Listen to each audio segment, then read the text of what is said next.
العلم هو النور الهادي والمفتاح لكل الخير من يريد الله به خيرا.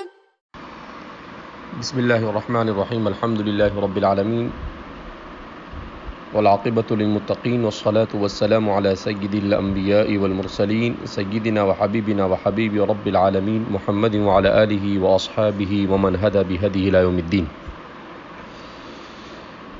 تفسیر بیضاوی سے پہلے قرآن کریم سے منسلک ہونے کی غرض سے چند ضروری باتیں ذکر کی گئی، اس لیے کہ قرآن کریم سے امت مسلمہ بے حد درجہ سوتیلا سلوک کر رہی ہے. اس کے پڑھنے میں بھی امت کے عوام اور خواص، اس کے سمجھنے اور سمجھانے میں بھی اور اس پر عمل کرنے میں بھی ہم سب کوتاہ ثابت ہو رہے ہیں. سوچا کہ پہلے کتاب اللہ سے منسلک ہونے کی غرض سے چند ضروری باتیں ذکر کر دی جائے، جو اولاً خود میرے لیے اور ثانیاً طلباء کے لیے اور ثالثاً پوری امت کے لیے قرآن کریم سے منسلک ہونے کا باعث ہو سکے. اللہ رب العزت ہم سب کو کتاب اللہ سے ایسی وابستگی نصیب فرمائے جیسے نبی کریم صلی اللہ علیہ وسلم اور آپ کے صحابہ اور تابعین اور تبع تابعین اور متقدمین و متأخرین علماء کو رہی ہے. اب ہم باقاعدہ کتاب کا آغاز کرنے سے پہلے علم تفسیر کے مبادیات پر روشنی ڈالنے کی کوشش کریں گے. تو سب سے پہلے ہم یہ جانتے ہیں کہ جس علم کو ہم پڑھنے جا رہے ہیں اس علم کی تعریف کیا ہے. علم تفسیر کی تعریف دو طرح سے کی جائے گی. نمبر ایک، علم تفسیر کی تعریف لغوی، اور نمبر دو، علم تفسیر کی تعریف اور حد اصطلاحی. علم تفسیر کی تعریف لغوی کے سلسلے میں علماء کی تین قول ہے. علماء اور لغت عرب کے ماہرین قوامیس اور عاجم لغت عربیہ کا اس سلسلے میں یہ کہنا ہے کہ علم تفسیر یہ دراصل مشتق کس سے ہے. تو پہلا قول اس میں یہ ہے کہ علم تفسیر یہ مشتق ہے فسر، جس کے معنی بیان اور کشف کے، یعنی کسی چیز کو بیان کرنا یا کسی چیز سے پردے کو اٹھانا یا ہٹانا، اسی سے یہ ماخوذ ہے. اس کو فسرہ سے ماخوذ مانا جائے تو فسر یفسر تفسیر، باب تفعیل کی وزن پر تفسیر بنتا ہے. اور جیسا کہ عربی زبان میں مشہور ہے کثرت المبانی تدل علی کثرت المعانی، اس اعتبار سے گویا کہ تفسیر کے معنی خوب اچھی طرح سے معانی قرآن یا کسی بھی چیز کو بیان کرنا یا اس سے خوب اچھی طرح سے پردہ اٹھانا. دوسرا قول بعض ائمہ لغت کا یہ ہے، خاص طور پر لغت قرآن کے ماہر امام راغب اصفہانی، وہ یہ کہتے ہیں کہ یہ دراصل مقلوب ہے. کیا مطلب؟ کہ اس کا اصل ہے سفرن،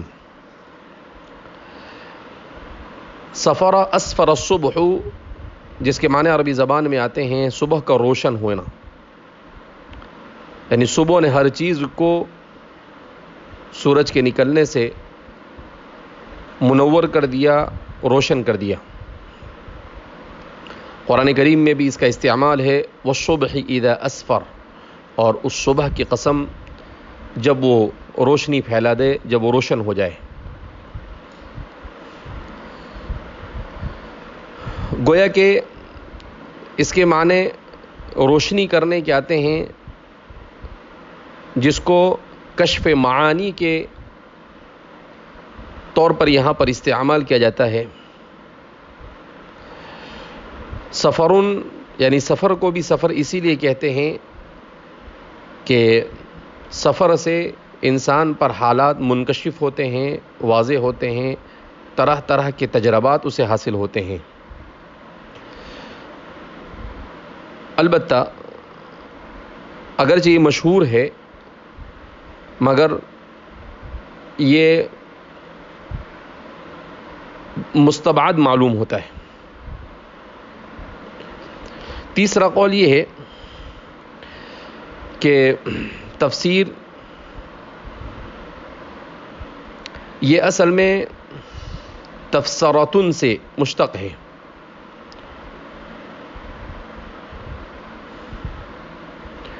جس کے معنی آتے ہیں لما یعرف به الطبیب المرضى، اس آلے کو کہا جاتا ہے، اس چیز کو کہا جاتا ہے جس کے ذریعے سے ڈاکٹر مرض کی تشخیص کر سکے، اس کی پہچان اور معرفت حاصل کرے۔ قرآن کریم چونکہ انسان کے روحانی، انسان کے اجتماعی و انفرادی، ظاہری و باطنی، دنیاوی و اخروی تمام کے تمام امراض کی نشاندہی کرتا ہے، گویا کہ اس وجہ سے اس کو تفسرتن سے مانا گیا، جس کے معنی بھی آئیں گے کشف معانی ہی کے۔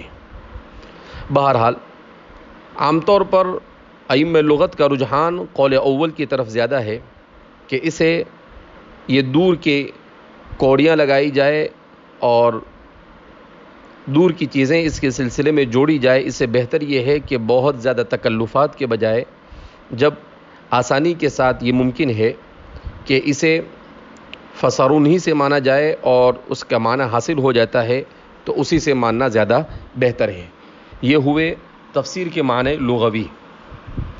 گویا کہ تفسیر راجح قول کے مطابق فسرون سے بنا ہے، جس کے معنی بیان کرنا اور پردہ اٹھانا، کشف یعنی کسی چیز کو واضح کرنا ہے۔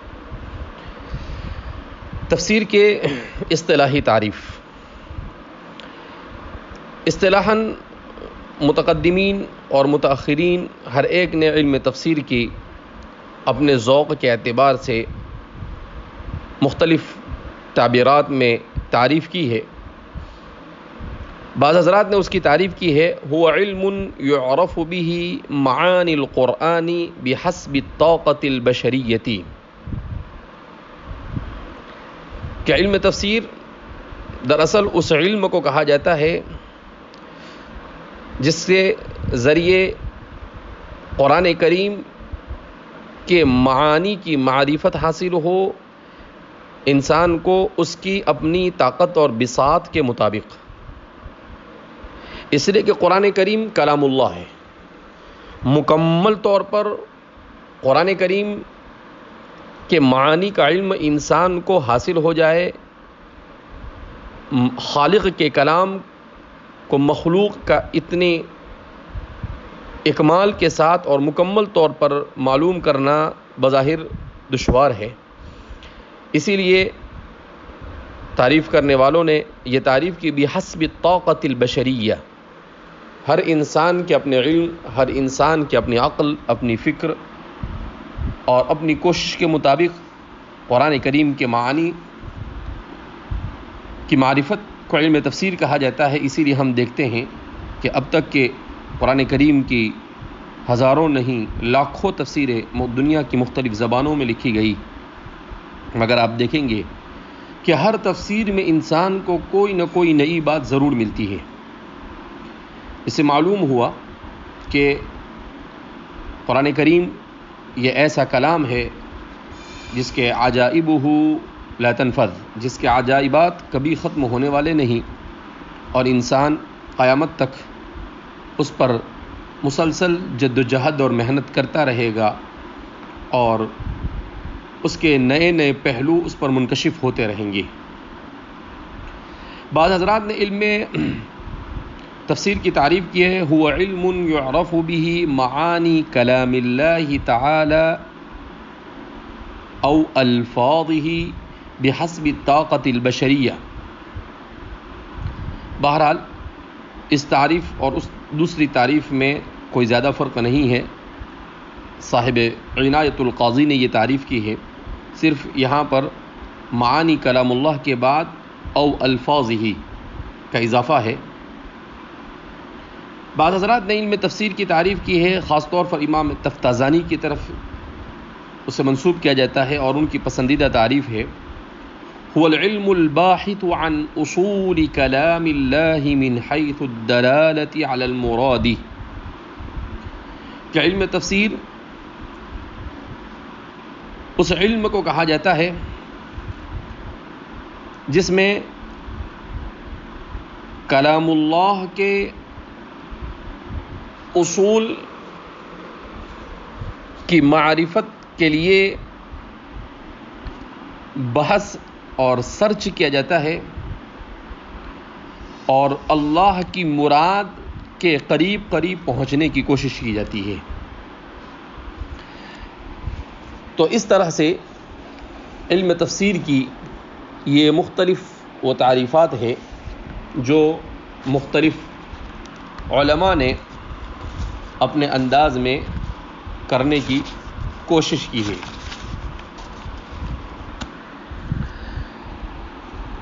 خلاصہ کلام یہ کہ علم تفسیر نام ہے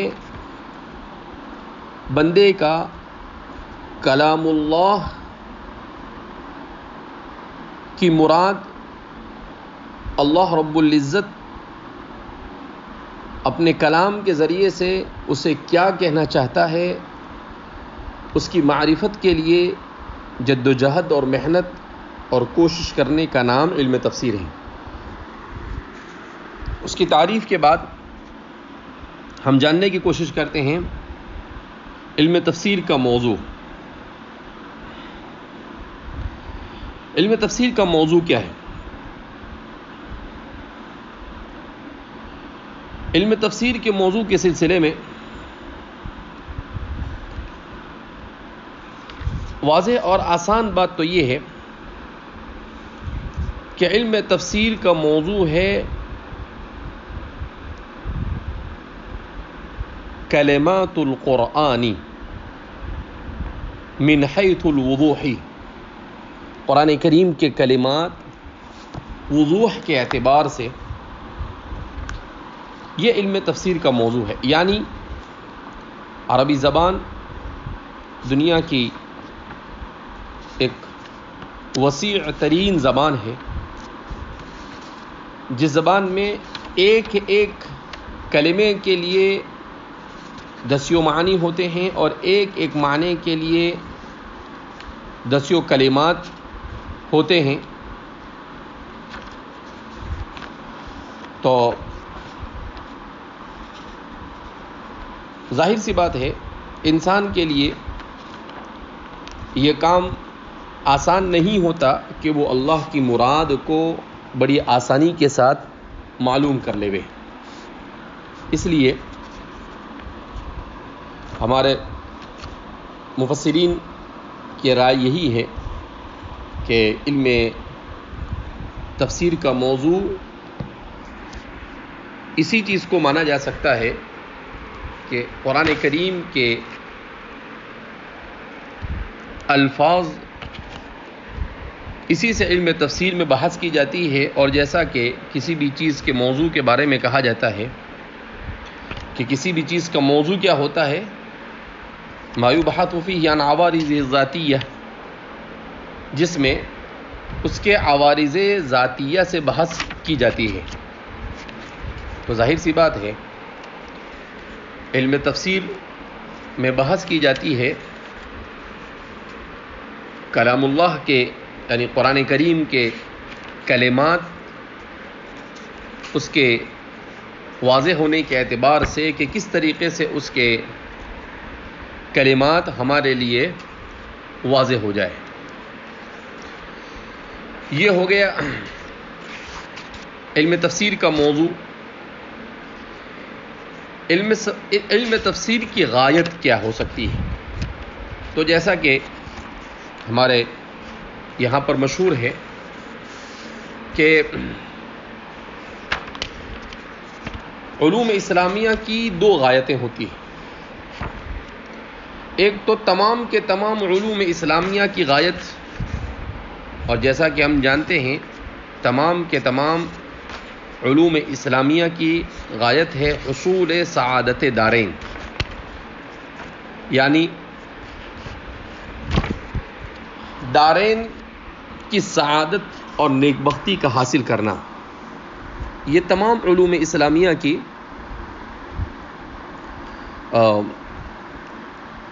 غایت بیان کی جاتی ہے، مگر اسے غایت عمومی کہہ سکتے ہیں. ایک غایت خصوصی بھی ہوتی ہے جس میں یہ جاننے کی کوشش کی جاتی ہے کہ آخر اس کی غایت کیا ہے. تو علم تفسیر کی اصل غایت جو براہ راست جس کو ڈائریکٹ غایت کہا جا سکتا ہے وہ یہ ہے کہ بندہ کسی نہ کسی طرح سے محنت جد و جہد کر کر اللہ کے کلام کی مراد تک پہنچ جائے، اللہ کے کلام کی مراد تک وہ پہنچ جائے. یہ علم تفسیر کی گویا کہ غایت کہی جا سکتی ہے.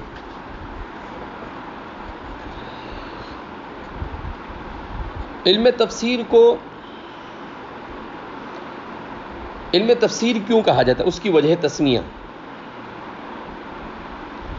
تو اس کی وجہ تسمیہ واضح ہے کہ تفسیر کے معنی کھولنا، واضح کرنا، بیان کرنا، اور اس کے ذریعے سے کلام اللہ کی معانی اور مراد کو واضح کیا جاتا ہے. اس وجہ سے اسے علم تفسیر کہا جاتا ہے. اور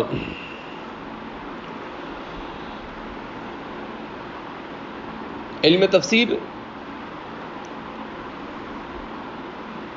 کی غرض و غایت کو جاننے کے بعد ہمارے لیے یہ بھی ضروری ہے کہ ہم یہ جانیں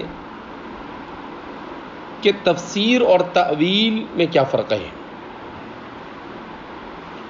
تو بعض حضرات کا کہنا ہے کہ تفسیر اور تأویل یہ دونوں مترادف ہیں، یعنی دونوں میں کوئی فرق نہیں.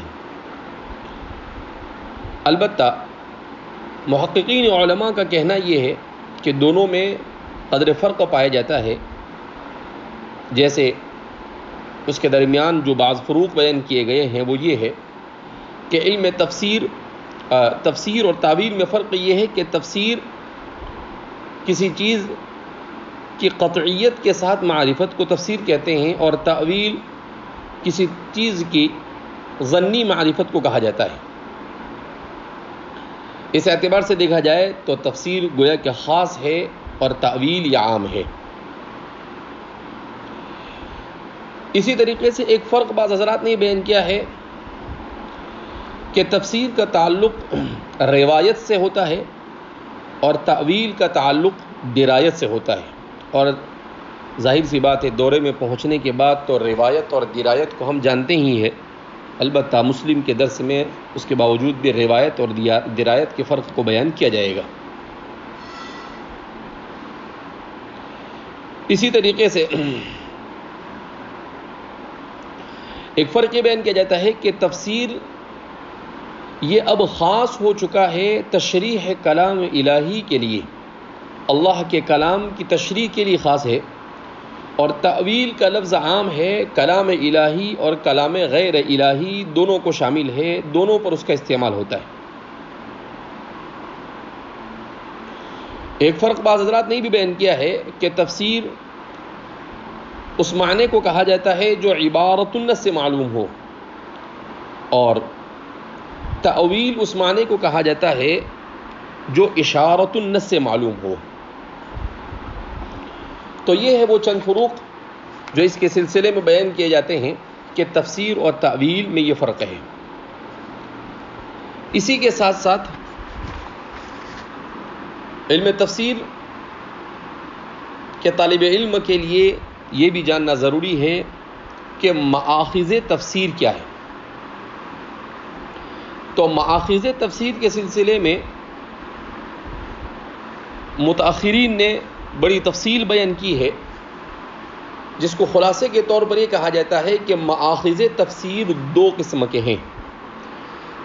ایک ہے وہ مآخذ جو قابل اعتبار ہے، اور دوسرے وہ مآخذ جو ناقابل اعتبار ہیں. تفسیر کے قابل اعتبار مآخذ کون کون سے ہیں؟ تو علماء نے وہ 6 بیان کیے ہیں. نمبر 1 تفسیر القرآن بالقرآن، یعنی قرآن کے مجمل کی تفسیر دوسرے مقام پر تفصیل کے ساتھ کی جاتی ہے. اسی طرح سے تفسیر القرآن بالسنت والحدیث، قرآن کی تفسیر سنت رسول اللہ صلی اللہ علیہ وسلم کے ذریعے، جیسا کہ قرآن نے خود بیان کیا اِنَّ عَلَيْنَا جَمْعَهُ وَقُرْآنَهُ أي وتفسیرہ، کہ محمد عربی صلی اللہ علیہ وسلم آپ جلد بازی مت کیجئے. جب آپ پر وحی نازل ہو رہی تھی تو آپ تھوڑا جلد بازی کرنے لگے، تو کہا گیا لا تعجل بالقرآن قبل ان يقضى الیک وحیہ. اور پھر وہیں پر قرآن کریم نے آگے ایک مقام پر اللہ کے رسول صلی اللہ علیہ وسلم سے کہا کہ ان علینا جمعہ وقرآنہ، ہم پر ہے اسے آپ کے سینے میں اس کے الفاظ کو جمع دینا اور اس کے معانی اور مفاہیم کا آپ کی زبان پر اجرا کرنا. لہذا قرآن کریم کا سب سے معتبر ترین جو ماخذ ہے، جو مصدر اور مرجع ہے، وہ سنت رسول صلی اللہ علیہ وسلم ہے. تیسرا ماخذ تفسیر القرآن باقوال الصحابہ، حضرات صحابہ کرام رضوان اللہ تعالی عنہم اجمعین کے اقوال کی روشنی میں تفسیر کرنا. چوتھا ہے تفسیر القرآن باقوال التابعین، حضرات تابعین کے اقوال کی روشنی میں تفسیر. پانچواں ہے تفسیر القرآن باللغۃ العربیہ، عربی زبان کے اصول، لغت، اشتقاق، نحو، صرف، علم بیان وغیرہ کی روشنی میں قرآن کریم کی تفسیر کرنا. اور چھٹا ہے تفسیر القرآن بالعقل السلیم، عقل سلیم کی روشنی میں ان اصول کی رعایت کرتے ہوئے تفسیر کرنا جسے ہمارے متقدمین نے مدون کیا ہے، ان حدود کی رعایت میں رہ کر جن حدود کو ائمہ اصول نے بیان کیا ہے. اسی طریقے سے قرآن کریم کے ناقابل اعتبار مآخذ بھی چند ہے، جس کے بارے میں خاص طور پر بیان کیا جاتا ہے کہ 3 مآخذ ایسے ہیں جو ناقابل اعتبار ہے. نمبر 1 تفسیر بالرأی المحض، محض اپنی رائے سے تفسیر کرنا. اسی طریقے سے تفسیر باطنی، دوسرا ماخذ، کہ خواہ مخواہ قرآن کریم کی تفسیر میں یہ کہنا کہ ظاہر میں تو یہ کہا ہے مگر حقیقت میں یہ معنی مراد ہے اس کے باطنی معنی کو کھینچ تان کر نکالنا، یہ ناقابل اعتبار. اور تفسیر بالرائے جو بیان کیا گیا اس میں تفصیل ہے، اگر اصول کی روشنی میں کیا گیا تو اس کا اعتبار ہے، اگر اصول سے ہٹ کر اپنی مرضی چلائی گئی، جیسا کہ ہمارے متجددین اور جدت پسند طبقہ اسی روش پر پچھلی تقریباً 1.5-2 صدیوں سے گامزن ہے، اور ہمارے علماء نے اس سلسلے میں بہت کچھ لکھا ہے. علوم القرآن میں شیخ الاسلام فقیہ العصر حضرت مولانا تقی عثمانی صاحب نے بھی اس پر روشنی ڈالی ہے، اور حضرت تھانوی رحمۃ اللہ علیہ نے بھی اپنے زمانے کے بعض حضرات کے اوپر مواخذات کیے ہیں، اس میں تفصیل کے ساتھ دیکھا جا سکتا ہے. اسی طریقے سے تیسرا ناقابل اعتبار ماخذ بیان کیا جاتا ہے تفسیر بالاسرائیلیات، اسرائیلی روایتوں کے ذریعے سے قرآن کریم کی تفسیر کرنا، اس لیے کہ تفسیر